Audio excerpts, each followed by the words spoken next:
Welcome, everyone. We are so glad to have you with us today for our conference Lunch and Learn for the Veterans in Society 2024 Title Changes in the Sea of Goodwill. Whether you have lunch or whether you have coffee, we are hoping that you are bringing your energy to this hour of conversation, this hour of collaboration, where we are really taking a semi-dive into what this conference is going to look like next year. We're hoping to kind of just have this space open where we can get to know one another, know who is who in this process, in this conference planning, and to share some frequently asked questions about what to do to get you there. So with that, Jim, if we want to hit the next slide, I'll let you take it over. Sure, thank you. So I think the next slide's showing. Hi, everybody. My name is Jim Craig. I'm the president of the Veterans Studies Association. And thanks for coming to this. And I hope to see you in the spring at University of South Carolina. So just a quick comment about VSA and why we do these conferences, what we're doing. So, Formalize, the VSA mission is to promote and publish rigorous scholarship about critical issues shaping veterans' experiences in any country and any historical era to enhance public understanding, teaching, service, and advocacy. So that's a mouthful, but what it means is you're welcome here if you care about this topic. And the place where we have met in person is the Veterans in Society Conference. So the VIS conference in South Carolina will be VIS number 6. VIS number 6. It started at Virginia Tech, and it has moved around the country a few times now, and it's now we are working in a kind of a concerted effort to move it around to institutions to allow them to both highlight what's happening on their space and for us to go to different places. So with that, I would just say thank you for coming. Please, if you have an idea, if you're researching, if you're thinking, propose it. Right? Come, let's hear what everybody's working on and share our experiences. And we're looking forward to hearing from you. And with that, I'll pass it back. So I am Dr. Quinn Galloway Salazar. Please feel free to call me Quinn. I second everything that Jim said. One thing that I do want to hone on, if you had the opportunity to watch Jim's clip, where he talks about the importance of the conference. I'm paraphrasing, of course, but he says, coming to this event, you get to meet your people, right? You get to meet your tribe, people who think like you, people who want to see this work, reach not only the US, but abroad, right? So find a way to come and connect and meet like-minded people at VIS 2024. So the goals of this webinar are simple. Really, we want to share the details, give you the down and dirty of what is going to happen within this next year. We're going to answer any of the frequently asked questions you may have. So while we are talking, it may sound speedy, but please feel free to stop, raise your hand, ask a question, jot your question down, whatever feels most comfortable to you. Our goal is to encourage your participation, right? We are a unit. We are in this together. We are almost daggone family in this space. So please, we want you to participate, feel welcome, feel like this is a home for you. Whether you are a student or an experienced researcher, there is a space for you. And of course, we want to support new attendees, right? This will be my first year in person at a VIS conference. Unfortunately, last year I missed Arizona, but this year it is going to be going down. We will all be there to, really celebrate all the efforts that's happening and to just have an amazing VIS number 6. Carrie, I'll turn it over. Awesome. Hi, everyone. For those that don't know me, my name is Carrie Carter. I am one of those students that Quinn mentioned, a PhD student that attended my first VIS conference last fall, Arizona. Yeah.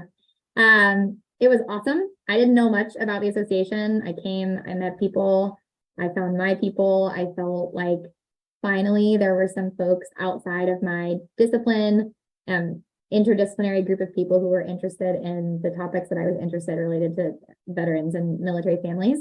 I'm a sociology student, but I'm very interested in interdisciplinary work, and I found my home here. So I joined the executive board, and I've been involved with trying to encourage participation, bring new faces into the organization, and share about the conference, because I think it's an amazing event that more people need to know about.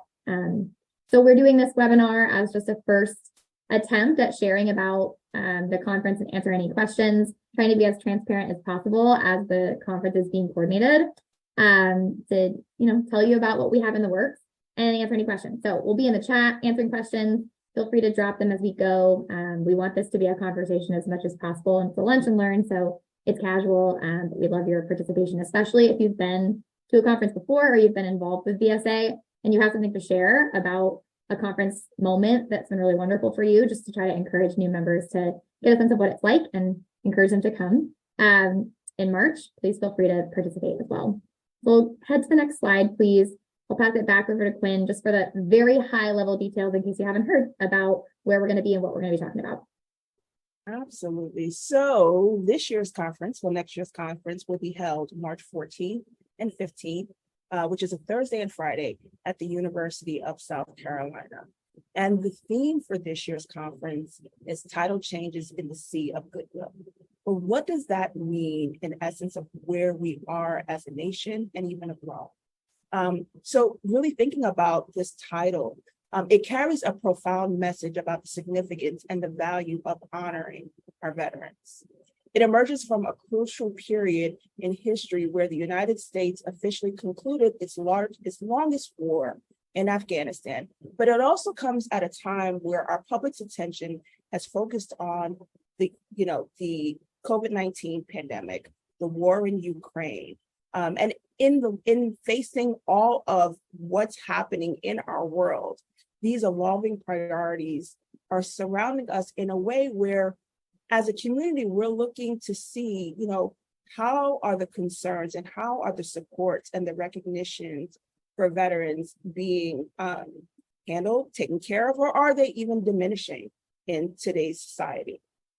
So our VIS 2024 conference will embody the collective desire to ensure that the sacrifices that are made by our military and veteran community are never forgotten, that they're never diminished. It's a testament of ensuring that we preserve that sea of goodwill and recognize the immense value that veterans bring to our society and, once again, societies abroad. So it's against that backdrop that this next year's conference aims to address a specific crucial question. Do these societal changes mark a turning point in the treatment and experiences of veterans, both in the United States and abroad? So our conference seeks to explore this question, inviting scholars, policy professionals, those that walk different forms of life, to include students like Carrie and individuals outside of academia, to join us all in having this very, very crucial discussion. The hope is to gather together, have this conversation, foster an even deeper understanding of the challenges that veterans and military communities face as a whole, and how can we ensure that their transitions, that their well-beings, that their rights are all respected and all supported throughout life's continuum.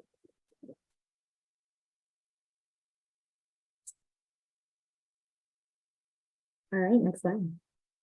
So we want to tell you a little bit about the other things that are going to be a part of this conference. Of course, research is at the center, and thank you, Quinn, for talking about kind of the theme and the direction that we're looking at for 2024. But we also focus on education, learning opportunities at the conference, learning together, networking, and hearing from speakers and folks that are local to our host institution and host location. So just a brief look at the schedule. Of course, it's still in the works, but we are trying to be proactive and give you as much information as possible. It'll be about a day-and-a-half conference, so Thursday mid-afternoon to the end of the day on Friday, hoping that makes it easier for attendees to travel, especially students. So if you are in a veteran studies program, if you have students that you've identified that are interested in doing this work, maybe just were excited in your classes, please share that information with them, practitioners as well. we want this to be accessible. That's a main goal of this 2024 conference. So of course, we're going to have presentations, research, typical conference, keynote speaker, business meetings, but we also are going to have an opportunity for learning specifically. As an example, on Thursday midday following our welcome presentation, we have a great opportunity at the University of South Carolina to tour the Anne Frank Center. USC is the official partner in the US for the Anne Frank House in Amsterdam and the only partner site in North America. So we're going to be doing a tour for our attendees, anyone interested in participating who's at the conference, to include exhibits, original artifacts that can kind of spark reflection on World War II broadly and Anne Frank's story. We're excited to do that. It's a wonderful opportunity at this conference to engage in these conversations with folks who do this work. They study these periods of history. They have different international perspectives, military family perspectives. So that's just one of several events that we'll have to kind of learn about resources at our host institution. There will also be some informal activities. So following that formal reception on Thursday afternoon, we're going to have a new member reception on Thursday evening to facilitate some connection between the over 100 researchers, students, scholars, and practitioners who will attend the event. If you're new, like I was last year, it can be daunting to get in there and find your people, right? Like there's a lot of people who are exciting and very impressive names. But you want to be able to chat with people, and we really focus on creating that collegial environment, especially as we've grown from being a small community. So we'll have that opportunity for new members if you're new, and we also invite members who have been with the organization since its beginning, since its founding 10 years ago, to join and get to know some of our new scholars and support them as they're coming up, with mentorship being a big focus of this conference. And then Friday, we'll have a full day of concurrent presentations. We're not able to release details yet about speakers and everything, so stay tuned on LinkedIn. You can, if you're a member, receive our monthly emails from Jim as we have new details. But I've included a picture here just from our speaker at Arizona State University. That was Zani Gorman. She was the daughter of the oldest of the original Navajo code talkers from World War II. And she just spoke about her personal and academic knowledge from her work studying the first 29 Navajo Marine Code creators.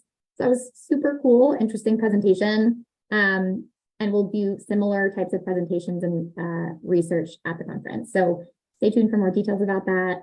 If you are in the South Carolina area, or you have ideas about speakers, books that are relevant, things that are kind of sparking your attention from our discussion today, please feel free to drop them in the chat, to reach out to us for ideas about programming. We are actively in the process of conference planning. Dr. Grahowski is here, who's chairing the conference.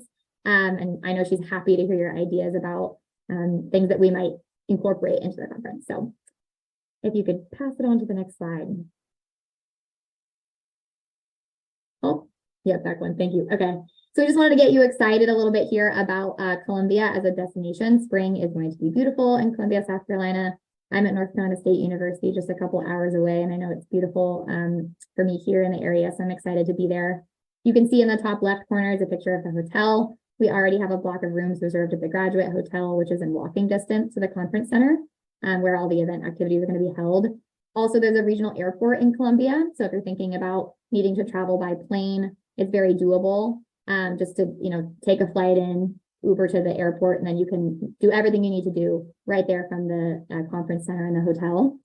So we'll be sharing more details about that through a website that's being created at the University of South Carolina. We want you to know that USC, if you're not familiar with it, is the flagship institution in South Carolina. The state as a whole has 8 military installations, and the university has over 2,000 military connected students. They're very engaged in this work, and we're excited to partner with them on presenting our conference. I also recently learned that USC Student Veterans Association received the SVA Chapter of the Year Award in 2022. I think just reflects their dedication and participation on campus in veterans and military related efforts. I know, Quinn, you said you were coming back with kind of a personal connection. I don't know if you have any thoughts to share about coming back to Columbia or I know it's wild. I went to basic training and AIT at Fort Jackson. So Fort Jackson is nestled right in Columbia, South Carolina. And there are great partnerships between U of SC with Fort Jackson. There's actually a school there, and it's been housed since 1972, right? Didn't know that, where it's a leader in the space in offering special programs to the military and veteran community. So they offer associate degrees right there on Fort Jackson as a connection with U of SC. So that's exciting to even hear how they've continued to support just the military and veteran community, even outside of the brick and mortar school. And so it will be exciting to go back to a place that was home for me for a while. And it's a beautiful city, as you mentioned, Carrie, absolutely beautiful city. Awesome, thanks. And then I think our next slide, Jim, is just some kind of key dates Quinn was gonna. Yeah. So key dates, please feel free to take a picture, save these dates, plug them into your phones, into your calendars, so you know what's coming up. So of course, the calls for proposal, they went live June 1st. We are all realists in this space to know that it is summertime, right? And it is so exciting that the call went out June 1st.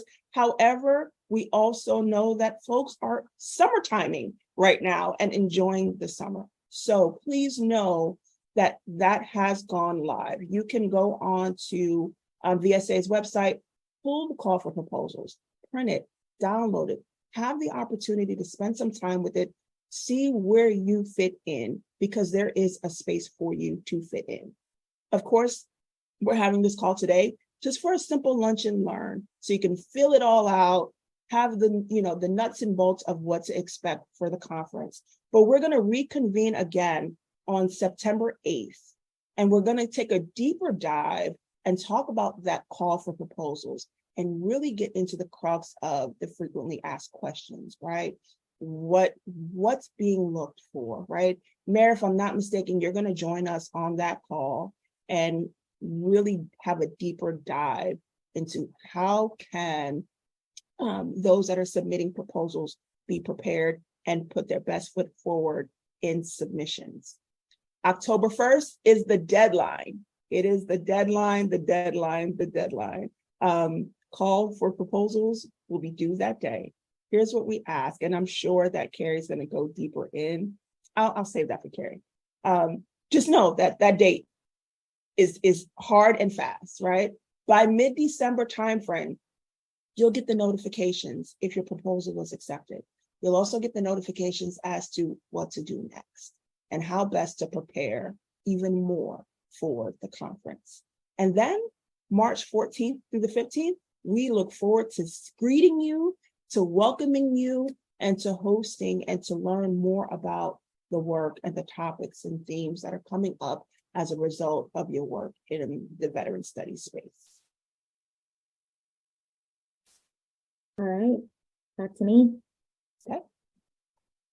Next slide, please. Awesome. Okay, so here I am. I'm actively responding to the chat about, is it USC or U of SC, or, because we also have USC Southern California.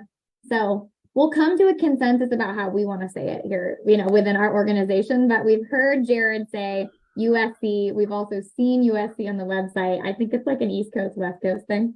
But that's one of the benefits of I always wrote USC and then stated University of South Carolina. Antoinette saying in the chat. Steve's a student there, so Steve, your answer will be taken as gospel. What do we got? Okay, cool. Well, anyway, while we're dealing with the discrepancy there, that's why we have these webinars to kind of work these things out before we get there and decide how we want to say it. The call for proposals is live. Like Quinn said, it went out June 1st. We don't expect that you've already looked at it, but if you have, awesome. I think that Dr. Grahowski said that we've already received some submissions, so that's awesome for those go-getters. But certainly you've got time. October 1st is still, I'm telling myself that, like, we have time in the summer, right? There's still time to get things done. But there's 4 different presentation types available to you and 4 sub-themes. We really want to hit on, though, these are to inspire, not to limit your ideas for proposals. So we've heard in the past that folks have felt like, I don't know if like my work fits into title changes in the sea of goodwill, or, what if I have something that I'm doing that's like really unique? We are writing this call for proposals to encourage you to think about some things that are happening. If you need ideas, if you're starting new projects, but if you have something that you think is exciting, that you think that folks in this space would be interested in learning about, please submit it. We just are trying to give you resources. So you can submit an individual presentation, a panel presentation with 3 presenters, or a roundtable proposal for more. We're also doing posters this year, so that's exciting for especially undergraduate students or those who haven't presented at a conference before. And then works in progress as well. So it doesn't have to be a finished, perfectly polished, ready to go to a journal type of project, or maybe it's more of a practitioner type of program that you want to talk about, program evaluation. We're very, very open. And so we want to encourage you to be creative with those ideas. Submissions, again, need to be emailed to vets.in.society@gmail.com by October 1st. But if you have questions about, something, can I submit 2 types of presentations, 2 ideas? Yes, absolutely. Feel free to reach out to us. We're very friendly, happy to answer questions, and just want to encourage participation. So again, we'll have another session where we will chat about the specifics, the kind of nuts and bolts. We'll share an example proposal at that September session if you need an idea of kind of how to put things together. I know for me as a student, I felt like it was doable, the ask of kind of an abstract information, the title and that kind of thing. And then based on the timeline of when we get back to you about whether or not you're going to be able to present at this upcoming conference, you've got some time to then put that final product together before March. So happy to answer any questions in the chat or at the end of the session, but that's just, the high level information. And then as Quinn said, you can download that call for proposals from the website. If you want to share it, please, within your department, among peers that that might be interested. If they don't want to access the website and scroll, you can send them the more formal PDF document. So thanks. Next slide.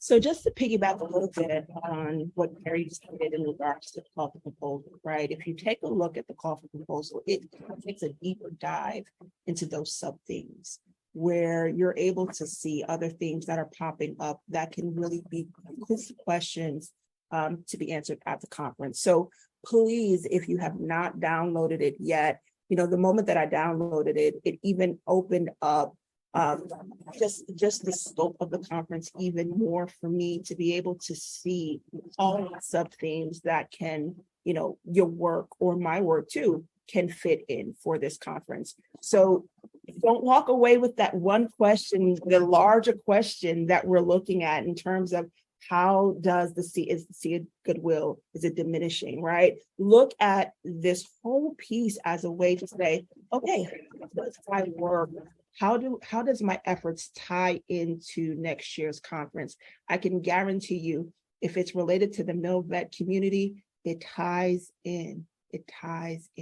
So once again, as Carrie mentioned, if you have questions, if you're, even if you feel like, hey, I would like to toss this around with someone, don't, the worst that anyone can say is no, right? Especially if you're a student. As a student, sometimes you may feel like, I don't know what to ask. Depending on where you are, you may be an undergrad student with a great piece that you're ready to share with the world, or you have a work in progress that you're ready to share. Don't be overwhelmed, or don't feel like you can't come and pose a question to flesh something out. We are truly here to support you because you are supporting our veteran community, okay? So I just cannot stress enough how important it is to go ahead and download and print that proposal. So thinking about the conference scope, right? I know there's a lot of words on here. I'm going to read it just for giggles, right? Just so that everyone can hear it and to know, here's the conference scope, right? So the Veteran Study Association believes that the category veteran must be approached critically, inclusively, and comparatively.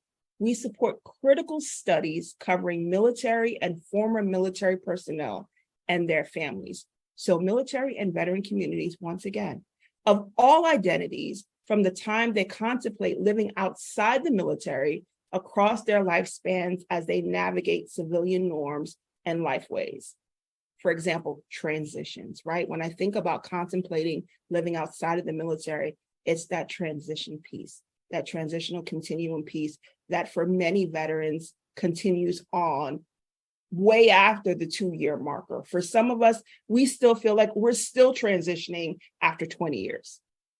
So we especially encourage scholarship that highlights the experiences of marginalized people, including women, LGBTQ people, members of racial, ethnic, religious minority groups, refugees, and immigrants whose veteranness has been contested or obscured by dominant narratives of who count as a veteran. We also invite work that uses the category of veteran as a way of interrogating the experiences of warrior come home across temporal, geographical, and cultural boundaries, including those outside the modern Western system of nation states and permanent state-sponsored military establishments. So we cannot stress enough that we really want to be able to hear what's going on around the world, right? We spend a lot of time focusing on our veteran community right here in the US, what's happening outside of the US, and what are ways that we can all bring our work together in this one space and learn from each other. There are so many lessons learned about the veteran experience that we can learn from one another. How can we do this work better? What's missing? Where are the gaps? What are the implications? What could the future research look like within veteran studies? All right. Thanks, Lynn. We had a hand earlier and it went down. Do we have any, I can open up for questions to see if they're here now. Feel free to just take yourself off mute and ask. If not, we can wait to the end. Okay, no.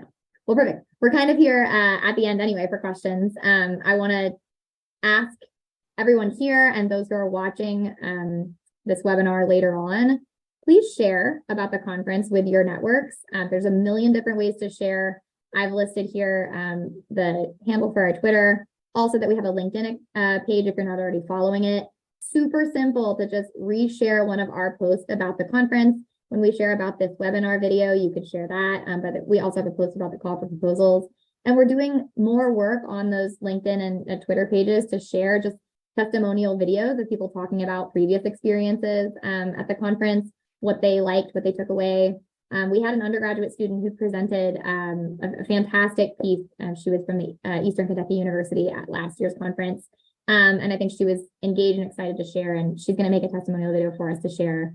But we're really focusing on sharing about the conference and sharing about how our category can be inclusive to many different disciplines and different veteran backgrounds, service branches, locations, countries. I mean, there's so much to study here. And I saw that we were having a conversation in the chat about VTCs. That's fantastic. I can already see interest in people commenting, yes, we want to hear you. Please bring your work. So many different ways to engage, and we hope that you'll join us. I'll open it up for questions now, questions in the chat, as well as just like if you want to come off mute and ask any questions. And if not, this is just the beginning of a conversation. Got another person popping in who might have a question at the end, but yeah, I'm seeing hands clapping, so looks like we might be good. We'll leave it open here in case we have any questions. I'll pass it back over to Jim to say our hello and goodbye for people who might have just popped in. Well, I don't know that I'm here to wrap. I actually have a comment. If you go back to that slide, if I went back to the slide, I'm not going to do it. And that says it was highlighted, this idea of critical studies. You don't have to agree to come to the conference either. Right. This is based in criticism, and there is an undercurrent of assumption of what the veteranness means, and I'd love to dig into that deeper. So, if your research or your ideas don't correspond, particularly with a common social trend, come on out. Right. Let's talk about it and let's figure that out. So that's one of the things that I think is great about this conference is it is not, these are your people, but it's not a choir that sings all on key. And that's okay, right? We get better because of that. So that's what I want to comment on. Thank you. I think we have a note. Yeah, we have a note. Feel free to come off mute and share. Antoinette? Hi there. I just want to verify that we can propose as an individual and also as a member of a panel, because that's where I'm looking at. And I kind of put it in the chat where individually I would talk about, say, my work with the Veterans Treatment Court, but then as a panel, I'm looking at combining forces with two or three other women veterans and talking about, the research that we've done on, marginalized veterans as well. So just to make sure one person can apply for two separate things. Absolutely. And I think I should pass it to Dr. Grahowski. She hasn't had a chance to share yet also, and you could kind of talk too. I'm sorry, I'm calling you out, but thinking about presentations and panels and that kind of thing, my short answer is yes. And then also pass it to the chair that's kind of coordinating review of proposals. Yeah, thank you. I guess my long answer is we can't review content.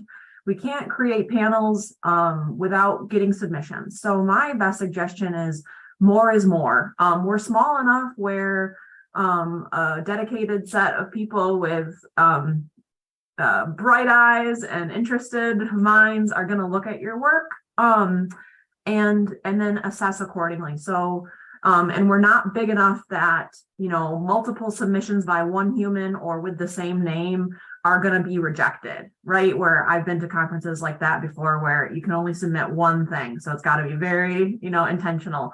So my suggestion is if you have the topics and the volition to submit multiple things because they're somewhat related, but they're not exactly, I would submit the both, again, as an individual presenter, like you mentioned, and then as a panel, which you've intentionally set out 3 or more speakers. I'd submit both. We're going to look at them blindly and we're going to assess accordingly. So did that answer your question? Hopefully. It did. Thank you. Good. Thank you. That's great. Other questions? I know we had some people pop in and out, so happy to answer anything that maybe was on your mind when you hopped in. Or to hear from others about ideas about work that you might be interested in submitting or topics that might be relevant. We're excited about this theme. A lot of great minds were a part of thinking about, what is the current moment? How do we connect to our host institution? What should we be talking about? A lot of room for critical work as well. Yeah, go for it. Yeah, it was funny. I raised my hand earlier. And then the slide actually talked to it, but the idea of international, right?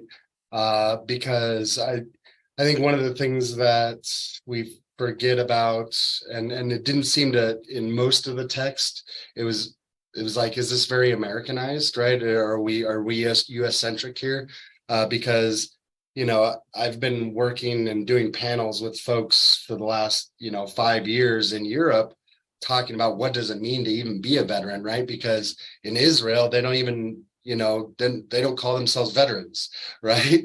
And so, different places have different ideas. And so, we've been like in the critical military studies groups I've been in, we've been talking about like, what does this veteranness even mean, right? And so I think when we're I'll push this out to those crowds, because I think when we're talking about the work we're doing at home and abroad, it can get messy when we're thinking about this idea. So yeah, no, I'm excited about this topic. I think that it's very interesting, and hopefully we'll get some more international scholars as well. Yes. Thank you for raising that. It reminds me to share. This has been on our mind in the conference planning process, and USC is very aware that we want to encourage participation from international scholars. We have some folks who study international experiences of veterans on the conference planning committee. So we're hoping that will help with dissemination of the call for proposals. But if you are someone who thinks it may not be feasible to travel to Columbia for the conference because perhaps you are not based in the US, it's not going to work out for whatever reason, USC does have the ability for us to facilitate a virtual panel for an international presenter that, has distance as a barrier. So we are very interested in doing that. Like we said, though, we have to have the proposals to be able to put together the session. So please don't let distance or accessibility be a barrier to presentation. We want to encourage participation from folks that are not necessarily in the backyard of South Carolina. And we recognize that folks would be coming from across the country and perhaps outside of the US. And so that's another big reason we've tried to focus on accessibility for this conference in particular. Yes, thank you for raising that. Any other thoughts or questions? No? All right, well, we'll stick around here. Happy to have a conversation. We love it when we can get on with everybody. And we're so glad that we have faces to join us for the summer. But this is, like I said, just the beginning of the conversation. So thank you. We hope that we're going to see you in March in Columbia. We hope that we'll see you sharing online as well. And yeah, thank you, everyone. Be well. We'll see you next time.